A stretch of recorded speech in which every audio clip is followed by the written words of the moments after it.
countdown? Get a countdown of You're Now Live. Great. Thank you, Fab.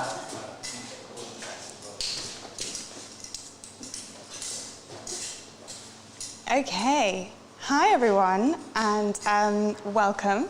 My name is Ina. I am the Executive Director at Boundless Theatre, and I am so excited to welcome you all to this Boundless Ideas space.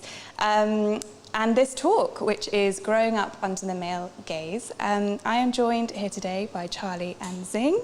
And yeah, we are going to talk about basically quite a relevant, hot issue that feels like it gains more and more momentum as we go through the ages, but especially now. Introduce you both. So Charlie Josephine, she is actually, is a writer that we are currently working with for a show called Flies that we are co-producing with Shoreditch Town Hall in 2022. They are an actor and writer and has recently played Mercutio at the RSC, and your work includes Bitch Boxer and Blush and Pops. And then we have Zing Tseng. Zing is the author and journalist who has written a wonderful series of books called Forgotten Women, and she's currently the executive editor of Vice UK. And so I thought it would be great to just talk a little bit about your own experience growing up and how the male gaze affected you in your childhood. Big question. Straight into it. Do you want to start? Yeah, I'm happy to start. God, that's a big question. I guess it's affected me in different ways. So when I was growing up, like as a teenager, I was quite a tomboy. I presented as quite butch. And I was frequently like misgendered. I got kicked out of the toilet once. That was fun. So I kind of feel like growing up I had quite a complicated relationship with the male gaze in that sometimes it was females perceiving me to be a gender that I wasn't. And that was also in a way not comfortable for me. And I think that one of the things that I found really interesting about growing up, so I grew up in Singapore, and I went to kind of all girls schools, was that the way that my gender was perceived by other girls in school when I kind of dressed in a more masculine way was that they kind of treated me like I was a little bit of a boy myself, which I found really interesting. And then it was only when I started kind of dressing in a more feminine way in high school and sixth form that I kind of felt like sexualized more by straight guys, by like straight boys that I encountered, whether that was at school or like in, like everyday life. And to be honest, I found it kind of confusing. I was kind of like, what is happening?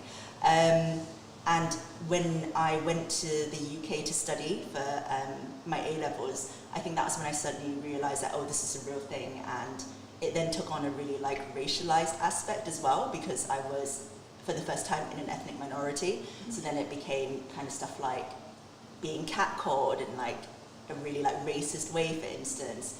And so that was also a new experience for me. So I feel like my entire life I've been on the back foot when it comes to like the male gaze. I've always been trying to be like, why is this happening to me? Like, what is it about like me that kind of like incites these kind of reactions? And obviously, it's all down to kind of patriarchy and why, people make judgments and assumptions based on how you dress and how you present. So I've had a kind of changing relationship with that over time. Yeah. Does that echo with you, Charlie? Yeah, really similar.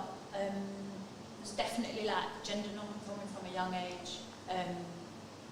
Because I'm white and working class, that's like quite a specific, you're given quite a lot of room to be a tomboy.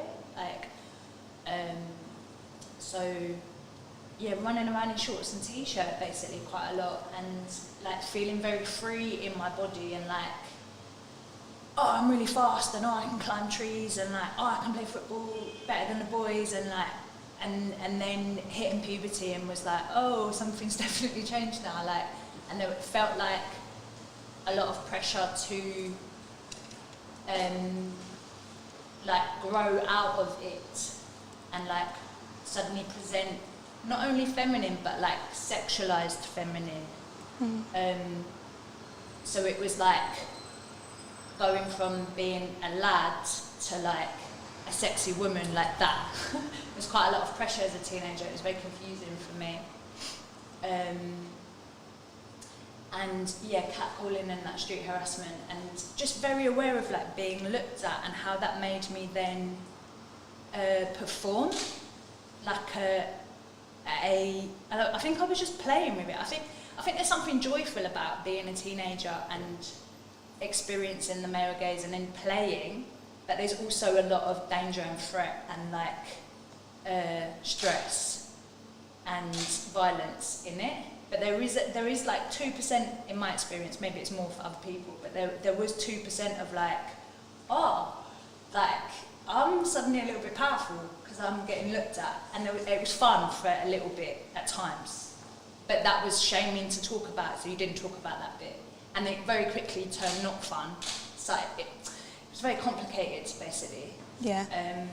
And quite a lot of like having to think about my external, my aesthetic, my style, what I was wearing, how I was walking, how I was sitting, what my hair was doing. Quite a lot of like outside stuff that didn't really match how I was feeling on the inside. Did that feel like a sudden moment for you? Because I certainly remember it being a very sudden kind of, I'm now very aware of myself, my body, and the presence that I have in front of other people. Was it a sudden moment for you, or do you think it was gradual? For me, it was sudden because I got my hair cut when I was like 16 in like a really trendy. I used to work in a barber's, so and all of a sudden I got my hair cut and I looked older than I was, and suddenly all the men whose hair I'd been cutting and washing and like all these builders that I'd known for years were suddenly looking at me like I was a woman for the first time, whereas before I was like one of the lads, and it had just happened very quickly in a haircut. So yeah, there was that experience where I was like definitely looked at differently, like overnight. Yeah. Hair's mad. People are a bit obsessed with hair, aren't they? It's very true. Yeah, it's fascinating how much we read. Like mine's the shortest it's ever been at the moment, and like I definitely get looked at differently the shorter my hair is. Yeah. It's interesting. I'm also very curious about how this has sort of changed over the years. So I'm 32 years old, and my experience is probably quite connected to that period of time. But thinking about young people who are perhaps teenagers now going through this experience now, what do you think might be different about their experience that we perhaps did not experience? I feel like maybe like the celebrity culture has really shifted. So I'm 32 as well, and growing up, you know, in the early 2000s, in the late 90s, you had these kind of like Paris Hilton, Misha Barton from the OC, you know, all these kind of Hollywood celebrities who were really, really thin. And I think one of the most shocking things for me was going back and watching like old Destiny's Child videos and just seeing like all three of them are so much thinner than they are now. Like Beyonce is like half her size, and that was just kind of considered the natural, normal kind of body type for everyone, and how alienating that was to grow up in that kind of body culture where you had to be literally stick thin with your like rib cage, with your like, you know, hip bones and rib cage showing, so you could wear like, you know, like Miss 60 low slung jeans and stuff like that. And I think now, that's kind of changed slightly, so there's more kind of diversity of body types, but it's still, you know, there's still like a kind of predominant beauty ideal. It's just kind of shifted slightly. And what I worry about is, you know, I'm worried that it could just easily slide back, because then people get used to it and then they're like, oh, what's a new thing? And then it becomes like extreme thinness becomes a new exciting thing again. So yeah, I feel like that's one thing I'm worried about, but I do think it has shifted quite a lot for young people growing up. Yeah, I'm going to be 32 next week, so I'm just behind you both. But like, yeah, I didn't have the internet in my pocket until I was 18 or 19, I think I got my first iPhone. And that like, definitely, it's a huge culture shift. That is the understatement of the century. But like, because I remember my sister, who's a bit older than me, would like buy like magazines. Can't remember the name. Maybe it was Glamour magazine, something like that. She would buy one. Not even maybe once a month. Did you buy magazines? That's so weird, isn't it? So like, she would have this like influx of like media maybe once a month that was like in this little book with glossy pages, and it was like, oh, I might cut out that page and that would be like your style icon. But now it's just all the time, like in your pocket, and that must be a lot of pressure, I think. And also the fact that you've got a camera on your phone means that you're more likely to take photos of yourself. I mean, yeah, I'm really glad I didn't get a camera on my phone until I was like 18 or 19, because I think any younger I might have just gone mad. But then whenever I speak to young people, they seem much more chill about it than I am. So they seem to be okay, I think. I don't know, but I think there's more like, there's just more.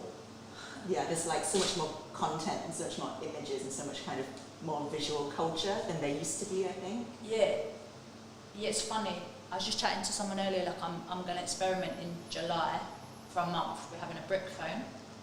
I'm really interested in what that's going to do to my experience of being in the world. It's not going to have a camera on it.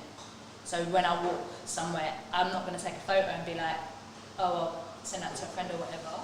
It's going to be interesting. And like this last year, I've lived on my own for the first time in a long time. And obviously we've been in pandemic, so like I've been on Zoom, so you can see like that top part of me. And like I'm single at the moment, so it's like there's no male gaze in my house, in my flat. There's no gaze. It's just me. There's no one there. Do you know what I mean? So like, what's it like when there's no gaze? Like, are you still like when I'm choosing what to wear, even if I'm not going to be seen that day? It's just been an interesting like little mental exercise in my head of going like, oh, do I wear certain clothes for other people, even when no one's going to see me? Yeah. Like, what am I dressing for my insides? Do you know what I mean? Yeah. So having those spaces where there's no gaze is really useful, Yeah. I think. And like Definitely. queer spaces where it just feels a bit more fluid is really useful. Yeah. I don't know, sorry, that was off topic. No, it was great. I was actually just going to come to Flies, which is the play you've written for us. And that play is really about young women and the male gaze at a time when their body is changing. Do you think we, by we I mean society, does enough to prepare young people for that experience? No, I agree. there's no preparation. There's no preparation. At all. Unless you've got really cool parents, like, or like an amazing community leader, or like one really good teacher. Like my friend's a secondary school teacher and he's sick. Like, he's a beautiful feminist gay man that is like sneaking in, like he's going under the radar in his school, and he's like teaching them at boys' school at the moment. And I'm really excited for those young men, because honestly, like, to have one kind of person that you look up to that is honest about what's going on is life changing. But yeah, I'm very angry at the government. I'm angry at the hangover from Section 28. I'm angry about the shit sex education system in this country that just is like woefully outdated. I'm frustrated. But again, whenever I've met young people, they're doing much better than I feel like they might be doing. Do you know what I mean? So it's kind of like I don't want to patronise them or do them a disservice. Young people's mental health is in crisis, apparently, like if you look at the statistics, but also they're really smart and really positive and like doing all right. So I don't know, it's nuanced. But in answer to your question, nah, No. not at all. Would you agree with that thing? Yeah, I mean, I remember kind of doing work around and covering, you know, the Everyone's Invited Instagram page, which is kind of like all these testimonies from girls at school right now talking about rape culture and sexual harassment in schools. And I think there was like a recent Ofsted report that said something like 90% of girls said they've been sexually harassed at school. And I thought that was really shocking, but then I also kind of think part of it is people finally have the language to describe what it is. So, you know, when, you know, I was getting, you know, sexually harassed at school or whatever, you know, we didn't know it was sexual harassment. We didn't know it was technically, you know, it was illegal and it was unacceptable. We kind of had to kind of brush it off and assume it was fine, you know. But I think now what's happening is that the younger generation are really clued up and educated and they're ready to like call it out for what it is. And the issue is like, this thing is happening. Will the government, will schools, will like heads of schools be willing to do anything about it? Or are they just going to try and, you know, save their own skin and, you know, go in it for a PR exercise and not actually try and make really difficult, lasting change. Because it's like people are telling us this is the problem, but it's up to us whether or not we want to do anything about it. Yeah, completely. Yeah. And where does social media fit in all of this, do we think? I mean, I feel like, stuff like Everyone's Invited is a really good example of how social media can help raise the conversation. But I also think in some ways social media has allowed people and given them a forum to kind of also bully and harass people. So I think it's kind of a double-edged sword, really. Like, the kind of anonymity of social media kind of lends itself to both holding people to account and also just, bullying them and making their lives really difficult. So it's kind of difficult, I think, to kind of come down on it one way or another for me. Mm-hmm. Yeah, I feel the same. I think it's nuanced. It's like there's something really empowering about being in control of the gaze. Like, you take your own selfie, you decide how you want to pose or what you want to wear. And I see a lot of young people like in command of that, but also it's like influenced by and you're still growing and learning, and like it's a really complicated thing, and it's public and it's on the internet forever. So I don't know how I feel about it, to be honest. And obviously, like, it can be amazing for queer communities where perhaps in your actual local, like, geography, you don't have people that you can connect to, and so you can online. That's an amazing resource. But then you're also open to, like, more harassment, more transphobia, like, more homophobia, because the awareness has raised in, like, the kind of collective consciousness, so has the harassment. It's really interesting. Like, I can't believe that there's still examples in the newspaper of, like, young women being killed. I'm like, what? Like, after the last year we've had, like, I don't know why I expect the world to change, but I just sort of do sometimes. And then you read it in the newspaper and you're like, oh my God, we're still here. Like, still. Yeah. Do you know what I mean? Why are we not teaching boys?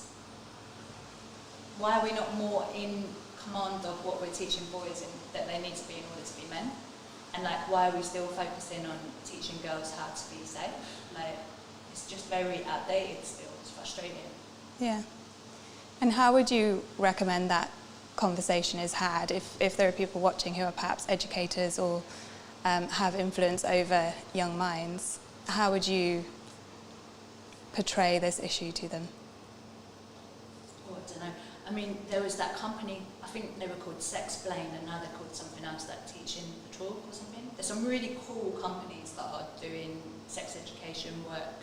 So the school hire them to come in, which I think is much better than, like, your maths teacher, like, blushing their way through. Like, it's awkward because that maths teacher is a human being who's got their own history with sex and sexuality and identity and power and masculinity, and, you know, like, that's a nuanced human who's fragile that's been asked to do this one-off sex education class. It's like, it's not fair on the teachers either, do you know what I mean? So to hire a company that come in and it's a group of, like, cool young people with nice trainers and tattoos, and they're going to talk about consent and conversations and how to be safe on the internet and like queer relationships and masturbation and pleasure and all the stuff that we just were not taught. I think that's probably the way forward, really, so that they can come in and do that. And I think it has to start younger in an age-appropriate way. I think kids are much smarter than we think they are, and we're a bit embarrassed to think about children as being sexualised for obvious reasons, but, like, it all starts much younger than we want to accept it does, and it's actually dangerous to ignore it, I think. Yeah. So finding a way of talking about it that's, like, safe. And just, like, normalising it. Yeah. Yeah, I remember my teacher in biology taught us sex ed, and turned out that nobody actually checked her credentials because she was just, like, a raging fundamentalist Christian. And showed us this terrible, like, anti-abortion film. Oh no! Where, I kid you not, it was all told from the perspective of the unborn fetus. like doing a little baby voice, and Oh, then no. when she goes in to have the abortion, the baby's she's like, No. why, honey? And it's literally like, and we were all just like laughing, and she got so mad at us that she left the classroom. Wow. I was like, this is a classic example of why you should never get the regular teachers in to teach, because you don't know what kind of agendas they're bringing in either. No. We just need a kind of like, here's all of the information, and here's how you make an educated adult choice for yourself. And here's how to admit it when you've made a mistake, and here's how to clean up your mess, and like accepting that it's a lifelong process and you can change as you grow, and like not like a politicised like that's mad. Yeah. Sorry, you had Mad. that experience. Mental. That is mad. I mean, it's lucky everyone hated her because she was a terrible biology teacher, so nobody took it seriously. Thank goodness. I want to move us into the direction of representation in the mainstream media. And Charlie, your play, Flies, is about kind of reclaiming a story about boys. Talk to me a little bit about that process, why you've chosen to sort of reclaim quite a male-focused story. Yeah. So the play started as an adaptation of Lord of the Flies. And then we quite quickly got bored of that, didn't we? And like, just actually, then I just got overwhelmed at the realisation that like, all the stories are written by men about men for men. And I just kind of stared at the walls for a couple of days at like the weight of that, like of just patriarchy. Like I really felt it in my body for a while and was like, yeah. And then how do you find yourself, the kind of mental gymnastics that women and queer people do in order to like fit themselves into stories where the protagonist is like a white cis heterosexual male, like it's exhausting. So yeah, then it became about like the male canon of work and about the male gaze in storytelling, and then I met a load of young women that were amazing and heard some of their stories and was reminded viscerally of what it's like to hit puberty and then suddenly, without your consent, be the like object of attention, and given no tools to manage that, and also no conversation. And then if you do talk to your mum or your auntie or like older women about it, they kind of are like, oh well, at least you're still getting some attention or something. There's like a weird hierarchy that happens about age, and like as soon as you hit like, I don't know, 30, mid-30s or whatever, then you're like not of interest anymore anyway. So like, it's just, there's so much shame that gets inherited and is a bit mad. So yeah, it suddenly became about that basically, and like, what do we do? And like, are we all alright about this? Like, did we all decide this on a day when I was off, like, and I've come back and it's just happening? 'Cause, like, I don't remember agreeing to any of this. And do we want to continue like this, or actually? And then more recently, I've been thinking about, like, especially as I'm presenting more masculine, and if I'm out with my male friends and they treat me like one of the lads now, if like some young women walk past and I catch them looking, and then they catch me catching them looking, there's a whole complex thing that's happening where they're like, oh, I'm not really sure if I'm allowed to do the bro thing with you or not. And it's like, that's interesting as well, like the pressure that I'm getting a flavour of what it's like to be on the other side of the gaze, and it's not as comfortable as I thought it was. And what about for you, Zing, thinking about the male gaze and how it affects you now as a woman in her 30s? Yeah, I mean, it's really interesting, because I think until I came to the UK, I didn't realise how racialised male gaze could be. And I recently did a story talking to other Asian women in the UK about what it was like, you know, being objectified and looked at by, like, in a predominantly white country. And the thing that really struck me was that it all started for them really, really young. So there was this one woman I spoke to who said she was like 13 in school uniform walking around like West London somewhere with her dad, and a guy rolled up in a car and stuck his head out and to her dad, not even speaking to her, said, how much did you pay for her? And it was just like so horrendous that like it was just like a toxic combination of like the male gaze, but then also just like systematic racism that makes people think Asian women are just like all sex workers. And I think like that's been my experience, and like even as I like get older, is that, you know, like in the last year I've had like instances of COVID related harassment and racism, and like a lot of them have kind of taken the flavor of like sexual harassment. So it'll be like, oh haha, like kind of, I think the one that stuck out for me was this guy was like sexually harassing me in a park, and then another guy came up and I was like, oh my god, he's gonna, you know, tell him off, you know, finally there's like a good guy in the world or whatever. And then he just like pointed straight at me and was like, oh, you shouldn't because, you know, COVID. And it was like, geez, thanks. So now I've been like I've been like hate crime in two different ways. So I think that's been like my experience. It's just like inextricable from like my ethnicity. And I think that if I'd grown up in the country, like from a young age, maybe I wouldn't have like noticed it because it would have just been like this to me all the time. But it was definitely like really noticeable for me, like moving here when I was like 16. Like it took on a completely different kind of flavour. Yeah. So your books really celebrate sort of untold stories of really inspirational women. Is there a story that you can think of a woman, a young woman perhaps, who has really reclaimed the male gaze in a really powerful way? So I mean, my favourite one from the books, although I really shouldn't play favourites, is this Chinese pirate called Ching Shu, who really early on like inherited this kind of like battalion of pirate ships, and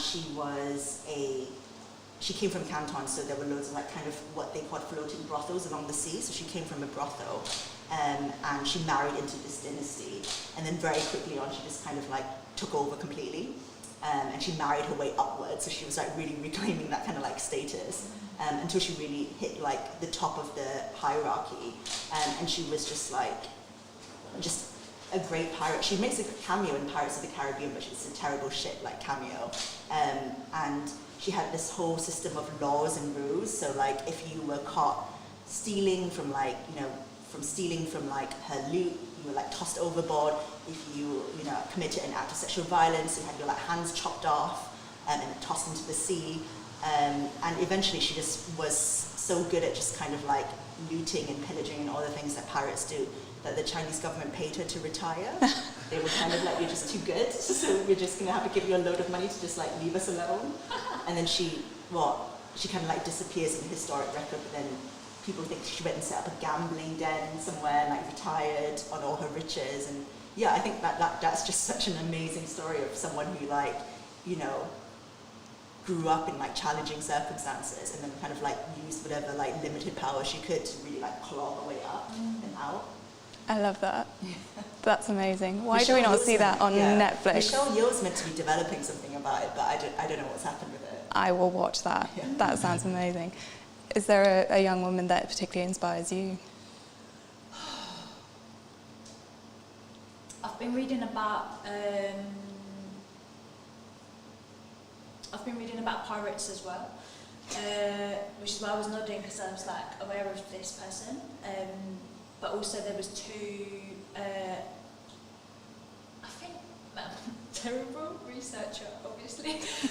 One of them was Irish and one of them, I think, was English or American, around the same period. And like similar things of, like sometimes presenting as male, changing their name, sometimes marrying their way up a kind of social system, and being like fucking amazing pirates and fighters and yeah, I'm inspired by the same, like, I'm stuck in a situation, how can I manoeuvre my way out of it and like enjoy the short time on earth that I've got? Like, people like that are really inspiring, I think.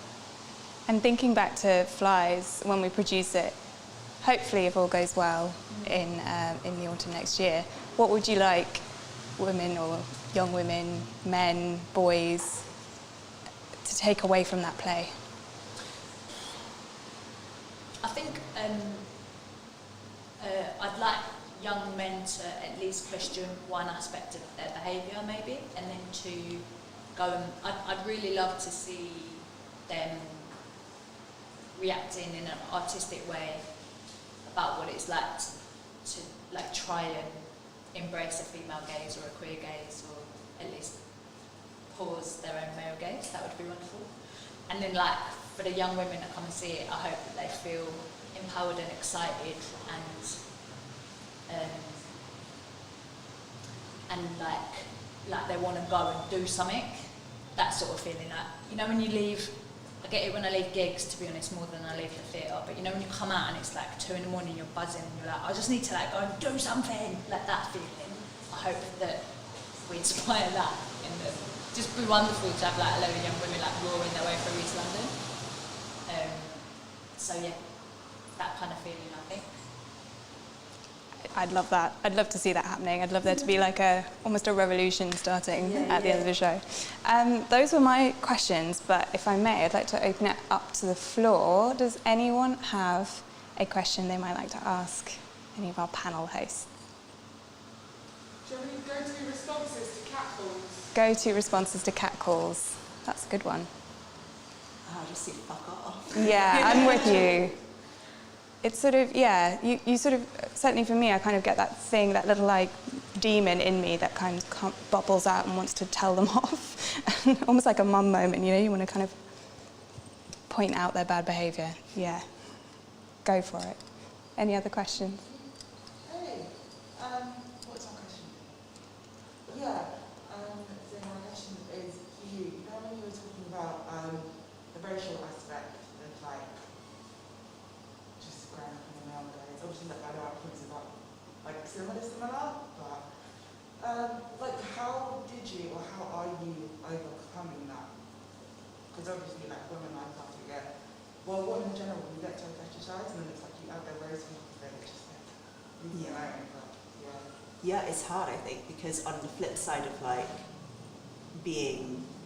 having like racialized harassment is kind of like people who fetishize you on behalf of your race, and it's always kind of couched in this kind of like, you know, the same way it's like older women saying to like schoolgirls, oh, you should be flattered because I don't get this attention anymore. Like it's always kind of positioned as something you should be pleased about because it can't be that bad, it means they like you. Yeah, it's difficult. I think like lots of people wrestle with it. I think from my perspective, I've developed to really finally hold radar for like, when people are approaching me with like bad intentions. And I think especially for Asian women, I don't know about your background, but there's always a kind of weird, kind of overly keen interest in certain bits of your culture, like that, you know, might not even be reflected in your heritage. So I've had people come and talk to me about Japan, and I literally don't speak any Japanese. I'm not Japanese at all. Like, recently, like people think I'm Korean, so they want to talk to me about Korea. I was like, I've never been to Korea in my life, and it's kind of difficult because I think you don't, like, yes, people can like express an interest in like, you know, like certain bits of Asian culture, but at a certain point, like the alarm bells start ringing for me. There's a really good music video by a Japanese-British musician called Rina Sawayama, where she's like on a date with one of those guys who like has a really obvious Asian fetish, but also is completely clueless about it. It's so funny. I really recommend you check it out. I'm trying to think of what the name is. It's called Shut the Fuck Up. Nice. Cool. Thanks for your question. Any more questions? Go for it. I remember sort of being at school and in those really awkward sex education sessions being segregated by our gender, so we would just sit in these different rooms and we'd only find out later that we were getting very different information and there was no crossover. It feels to me like there are like new strategies that are needed to get boys and girls, especially teenagers, talking, and I wonder for both of you, like, can we kind of imagine what some of those strategies might be? Charlie, I want to have theatre and get people into actual spaces. Are there new strategies we can offer to kind of get that conversation started across gender divides? Yeah, I think, sorry, do you mind if I go first? I think the gender divides, like, thankfully, in most cases are being questioned because there's like a fluidity that's been embraced with like the more like mass media like consciousness of trans people and non-binary people. So I think that slowly, too slowly in my impatient bones, but like slowly there's like less, okay, boys on one side of the room and girls on the other side of the room. There's like other ways of dividing a room into two groups. and more young people are coming out. So hopefully that's changing that. Yeah, I hope more schools do this thing of hiring outside bodies to come in and find ways of like keeping everybody in the same room and giving everybody the information that they need, because yeah, it must be horrible to be a young man that is dating a young woman who's on her period and you don't know anything about periods, for example, and like all you know is the sort of like laddie jokes about periods, and like if you really care about this person and they're like uncomfortable in their body for a couple of days, like to not know anything about that at all is just like really harmful for him. And likewise, like I think, so when I was at school, I think the boys were separated to talk about masturbation and the girls were like told to not have sex because you'll get pregnant or diseases and die. That was my experience. And like obviously everybody masturbates, so like that should be part of the conversation as well, and it's adding to the shaming of it, because the boys came back with this like secret, like they had this smug look on their faces, and I was like, I don't feel smug about what we were just told, so we were obviously told something different. So I think the less separation of like perceived genders before people are old enough to maybe decide would be better, a great place to start, I think. And allowing them space to ask questions that are vulnerable and hard. I think Google in your pocket is really great, but there's something wonderful about engaging with another humans. And it's really scary. Sex is really hard to talk about. It's really, we're talking about power and intimacy, and like it's the same with the male gaze. Like really, we're talking about, am I attractive? Do I like being looked at?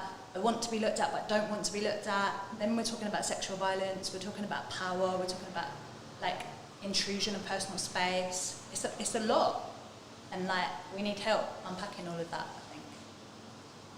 Yeah, I feel like it's such a big task, isn't it? I feel like one way you could try and change things is just trying to teach concepts like consent a lot earlier, like not even necessarily in like a sexual sense. So like, you know, you could easily like talk to a 9-year-old about consent and say, well, do you, you know, so-and-so went up to you in the playground, just like whacked you on the head, did you consent to that? And kind of explain it in that way. So, you know, to be like, it just means like a physical touch that you did not say agree to receive.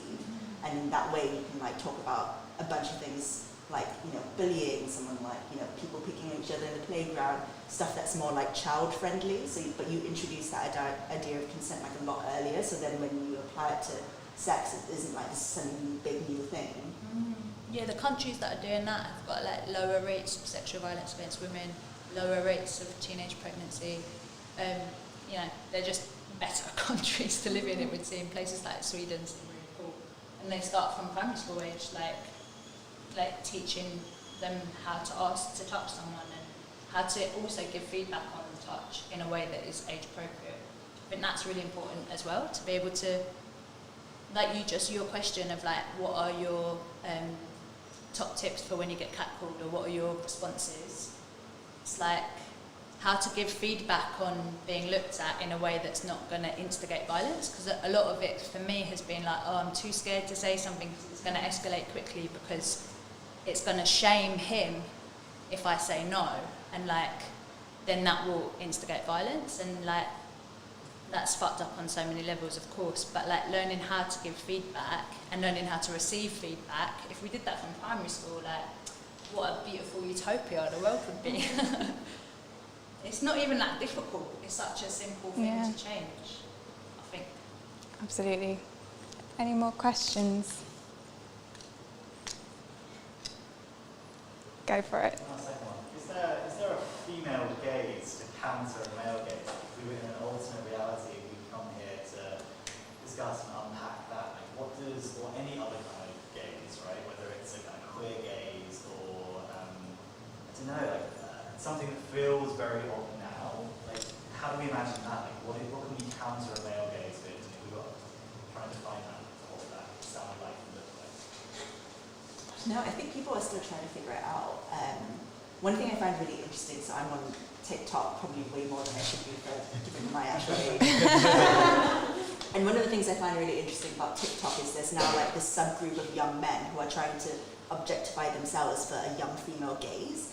And it's just like, it can range from like very weird because they have no idea what they're doing, to just like kind of playing into these like really like sexist tropes about what women want. So there's one where a guy is like, oh babe, you're on your period, and he comes back and he's like holding all this like chocolate and he's like, I love you so much. And, you know, like really cloying, like cheesy stuff. And you know, maybe if you're like 13, like what's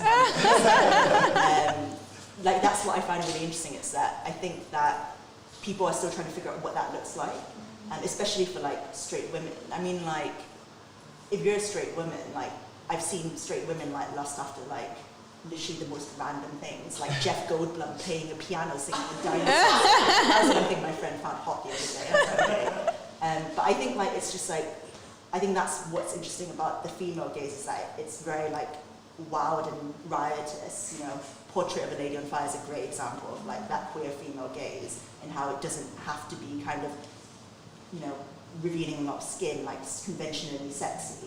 So I think we're still in the midst of kind of figuring it out, and it's something that, you know, straight guys are also trying to figure out, like what women actually like want. Yeah, that film's a great reference point. Of like, because narratively, there's no male orgasm shape to the structure of that film. There's no like, I am chasing action, like there is a war to fight. There's no like big climax. There's like just very gentle unfolding of desire, and yet there is still dramatic tension. I mean, it won every award that it could have won. Like, it's a beautiful film, but there is no aggressive chase for action. So it's a great example that like our storytelling does not have to follow the male gaze shape, and it can still be excellent. Like, that's really exciting for me. Artists like who's the director? Celine Sciamma. Yeah, Celine Sciamma. I don't know why I looked at you like you would know. Yeah, they're really exciting. I'm excited by the working it out thing. I think it's like, it's okay that we don't know yet. Like, the male gaze has been there for a long time, so it's okay that it might take us a long time, I think. Let it unfold. Any more questions? Do you have any questions for our audience? I'd really like to know when you feel joyful in your body, like spaces, and perhaps if the last 18 months has taught you a bit more about that, like spaces that you feel really joyful in your bodies.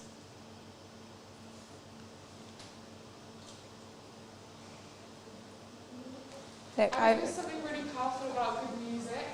Yeah. Good music makes me feel really sexy, and then, you know, if you're having a good hair day, or if you've done your makeup really nice, especially for the first time in a while, and you whack on the good music, and the lighting's nice, and when the sun's out, just gotta take a selfie. Yeah, that makes me feel great. I was gonna say, like, in lockdown, like, I started watching, well, like the Savage X Fenty thing came out, and also Beyonce's Homecoming came out. So I was like watching this stuff, and then I was like kind of like performing it myself, like in my room, and it just made me happy. Like the Savage X Fenty thing, like seeing so many different bodies made me feel like more confident to like, I don't know, be proud of like my body and stuff like that. And then like not by going out and wearing lingerie, but just by like dancing to what they're doing. That made me like feel like more confident in my body. But that's one of the things I really enjoyed. It's gorgeous. Absolutely. That show is so good. Yeah. I should watch it like at least twice a week.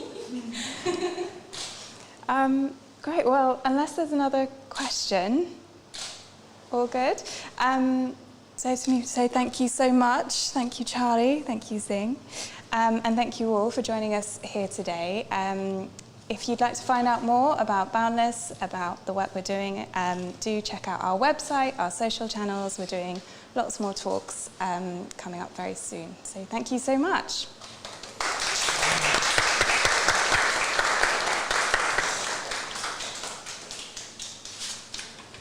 Great. Thank you so much, guys.